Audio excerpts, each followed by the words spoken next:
I am king. We've passed all that, sir. You agreed to plead guilty. The only question right now is, will I give you 20 years or 24 years? Mr. Alpern. Thanks, Judge. This is Mr. Montez, number 36. 22 CR 7002, People versus Montez. Entries? Daniel Cohen on behalf of the people. And Robert Halpern on behalf of Mr. Montez, who is present in custody in the courtroom today. All right, we're set for sentencing today. That's correct. Ready to proceed? Yes. Yes, Your Honor.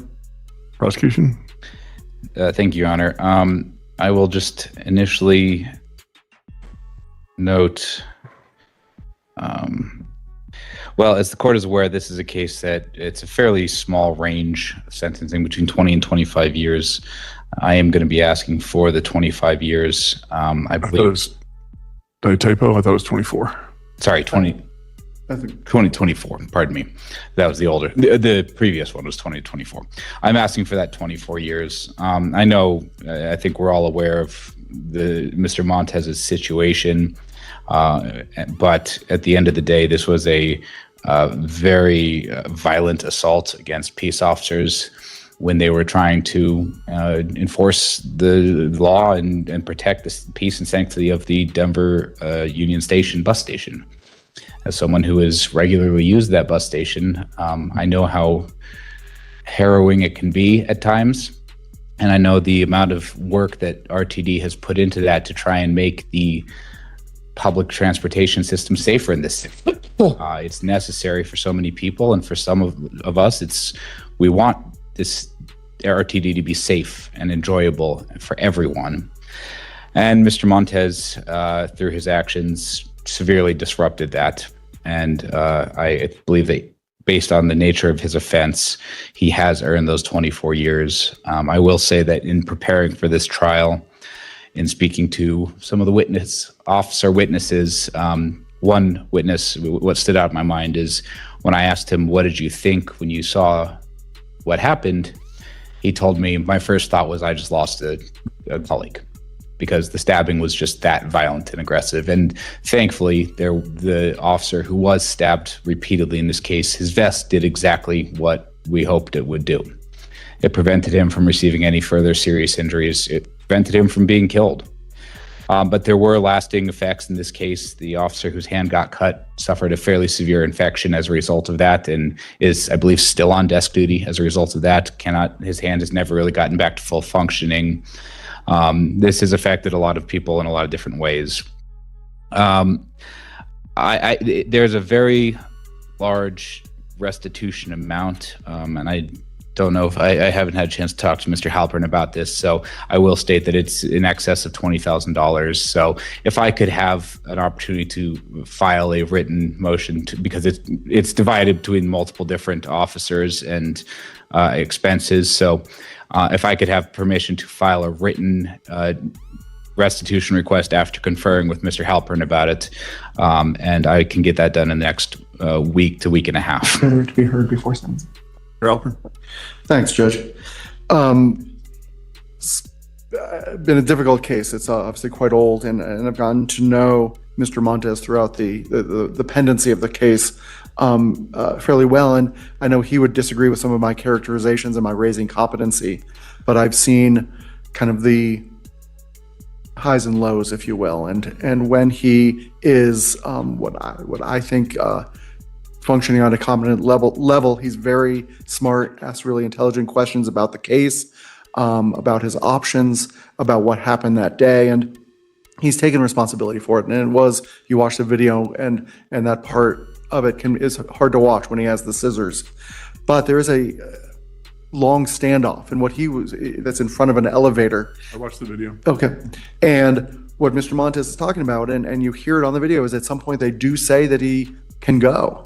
Once he puts the scissors away, they wanted him to get rid of the scissors, and then the doors open, and he did think he was free to go, and he got rushed.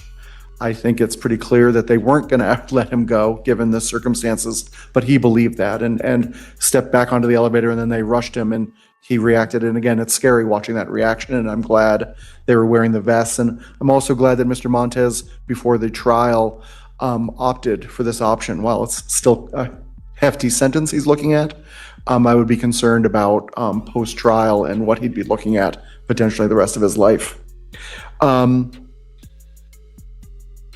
Again, I'm not sure that Mr. Montez to this day agrees with the idea of mental illness and mental health.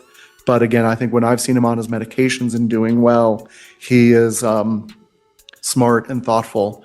And I would encourage him to wrap his head around that and understand that diagnosis.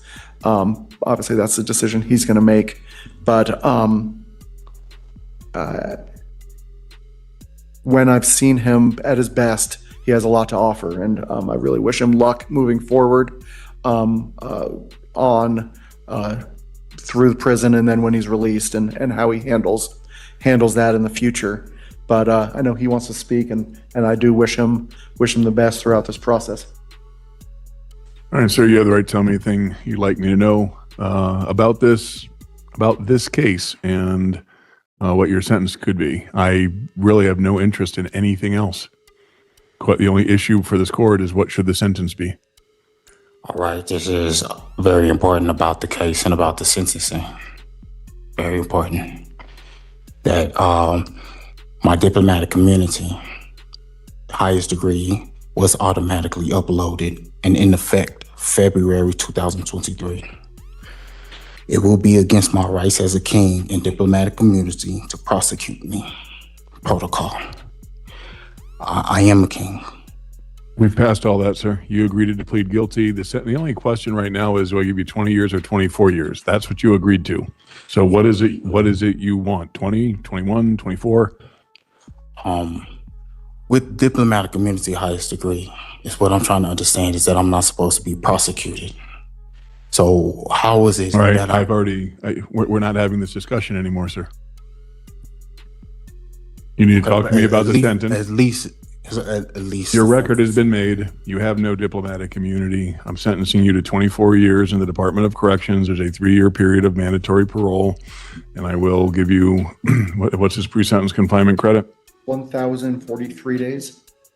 1,043 days of pre-sentence confinement credit, and we will determine restitution within 63 days. What makes this courtroom moment so shocking is not just the sentence itself, but the complete disconnect between reality and responsibility.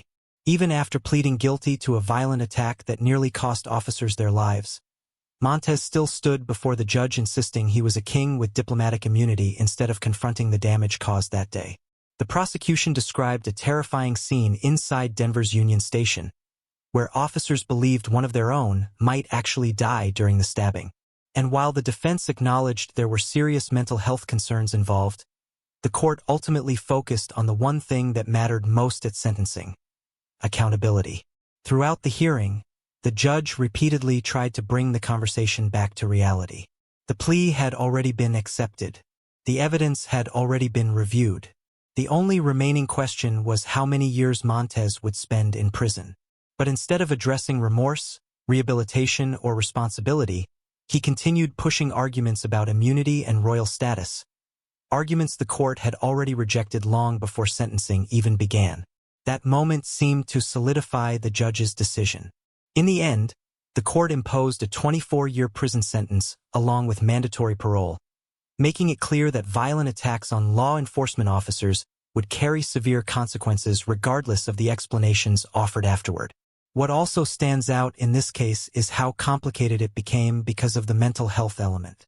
Defense counsel described seeing two very different versions of Montez during the case: moments where he appeared thoughtful and intelligent, and other moments where his behavior raised major concerns about his mental stability.